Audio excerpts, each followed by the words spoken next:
పంటివి ఫ్రంట్లోని నివసిస్తాం. ఇట్లా పడుకోవడానికి వెళ్తాం. స్టాప్ పడుకోవడానికి ఇట్లా ఉంటుంది. అయితే ట్రైన్లో ఎలా ఉంటుందో అలా సేమ్. ఇదంతా మొత్తం బోటు, ఇలాంటి బోట్ మాట. దాని లోపల చూపిస్తుంది. వాళ్ళు స్టాప్ పడుకోవడానికి సరే. అలాగే మన వాళ్ళు కూర్చోడానికి ఇట్లా ఉంటుంది. బాగుంది.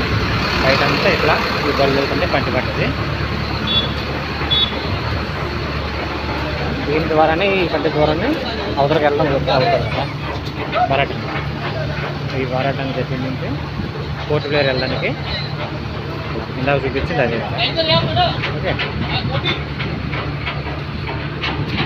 ఇట్లా మనం బయలుదేరిన తర్వాత ఇలా వెళ్ళి ఇటు నుంచి ఇట్లా చివరికి వెళ్తాం కదా. ఆ చివరి అక్కడ ఆ ఫ్రంట్ ఉంటుంది, అక్కడికి వెళ్తాం. అక్కడ బోట్ కనిపిస్తుంది కదా, చివరి ఈ బోటు చివరి అంటే ఆ చివరి